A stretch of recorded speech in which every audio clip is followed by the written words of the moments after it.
ઘોઘા તાલુકાના પીપરલા ગામે આવેલ રેવન્યુ સર્વે નંબર 67ના જુદી જુદી 7/12 મુજબની જમીન ભારત દેશ આઝાદ થયો તે પહેલાંથી ઉત્તરોત્તર વાવેતર કરી ગણોતિયા તરીકે ખેડીને કુટુંબનું ભરણ પોષણ કરતા ખેડૂતની આ જમીન પર અગાઉ 7/12માં નામ ધરાવતા લોકો દ્વારા ખોટી રીતે દસ્તાવેજો બનાવીને આ જમીન પર 4-5 પેઢીથી જે વાવેતર કરે છે તેમના પર ખોટી રીતે પોલીસ કેસ તેમજ લેન્ડ ગ્રેબિંગ જેવા કેસો કરી પરેશાન કરવામાં આવતા હોય ખેડૂત પરિવાર દ્વારા આજે સમસ્ત કોળી સમાજ વીર માધાતા સંગઠન ગુજરાત તેમજ કલ હમારા યુવા સંગઠન ગુજરાત સહિતનાઓ સાથે રહીને મહામહિમ રાજ્યપાલને સંબોધીને ભાવનગર જિલ્લા કલેક્ટર આર.કે. મહેતાને આવેદનપત્ર પાઠવવામાં આવ્યું।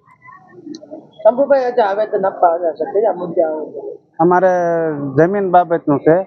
અમારા વડવા વાવતા 150 વર્ષ થયા। એ જમીન કેતનભાઈ ઓલા ભરતભાઈ બાબુભાઈ ભાયાણી અમને ધાક ધમકી આપીને અને પોલીસ સ્ટેશને ગાડી બોલાવે એટલે અમને વારંવાર લઈ જાય। અમારે 5 કેસ ખોટા થયા, બરોબર।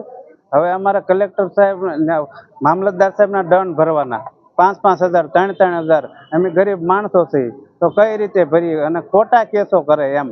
હા, અમથી એમ થાય અમે ધંધે હોય કામે હોય, અહીંયા ખોટા કેસ બની જાય તો અમારે કઈ રીતે ઓલું કરવું? કેટલા જણા છે આ લોકો જે જમીનમાં તમારા પર કેસ કરે છે? લગભગ 9-10 જણા એ વ્યક્તિ છે। નામ કેટલા છે?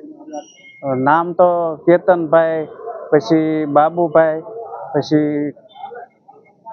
બુધેલના ઓલા આપણે ભાઈ નામ ઘનશ્યામભાઈ, હા, હીરાનો એસોસિએશન પ્રમુખ છે।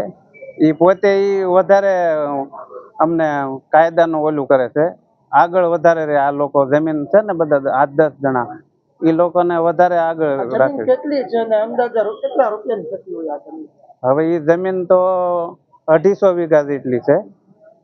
હવે એમાં એ જમીન તો એમ કે વીઘે 4-5 લાખ રૂપિયા થાય, બરોબર।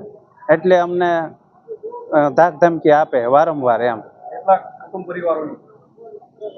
લગભગ 20-25 ખેડૂત અમે આવી જાય એમાં। રાજુભાઈ, આજ રોજ આવેદન દેવા આવ્યા છે ખેડૂતો, શું મુદ્દે? ખાસ કરીને ભાવનગર જિલ્લાના ઘોઘા તાલુકાના પીપરલા ગામે છેલ્લા ઘણા સમયથી લગભગ 35 થી 40 ગરીબ ખેડૂતો ખેતી કરીને પોતાનું ગુજરાન ચલાવે છે, એના પરિવારનો નિભાવ કરે છે। અને છેલ્લા 100 વર્ષથી આ જમીન ઉપર આ ખેડૂતો ખેતી કરે છે। ત્યારે અમુક ભૂમાફિયાઓ, ગુંડાઓ, માથાભારે માણસો અને પોલીસની દરમિયાનગીરીથી આ ગરીબ ખેડૂતોની ઉપર જોર જુલમ કરી, ખોટા કેસો કરી, ધાક ધમકીઓ આપી, ભયનું વાતાવરણ ઊભું કરી અને આ ખેડૂતોને ડરાવી ધમકાવી આ જમીન ઉપરથી હાંકી કાઢવાના પેતરા કરે છે અને પ્રયત્નો કરી રહ્યા છે।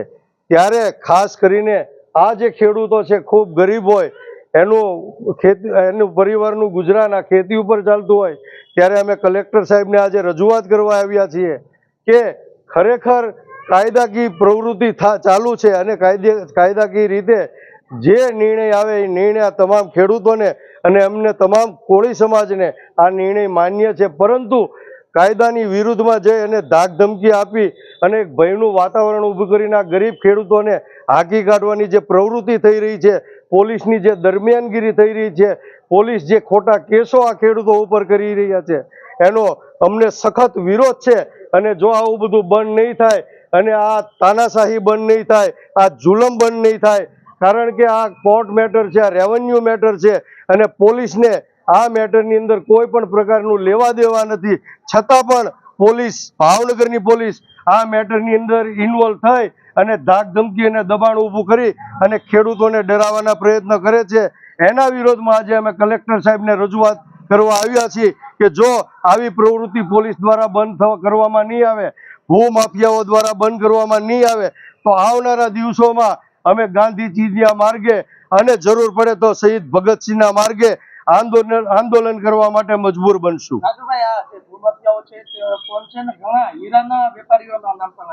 હા, એટલે એમાં ઘણા બધા ભૂમાફિયાઓ છે, એનું લિસ્ટ પણ અહીંયા ઉપર આપેલું છે, કલેક્ટર સાહેબને આપેલું છે, એસપી સાહેબને આપેલું છે આઈજી સાહેબને આપેલું છે. કોર્ટનું કામ કરે, કાયદો કાયદાનું કામ કરે, એમાં અમને વાંધો નથી. પરંતુ દાદાગીરી કરીને આ ગરીબ માણસોને ડરાવીને ધમકાવીને જમીન ખાલી કરાવવાના જે પ્રયત્ન થઈ રહ્યા છે એના સામે અમને સખત વિરોધ છે.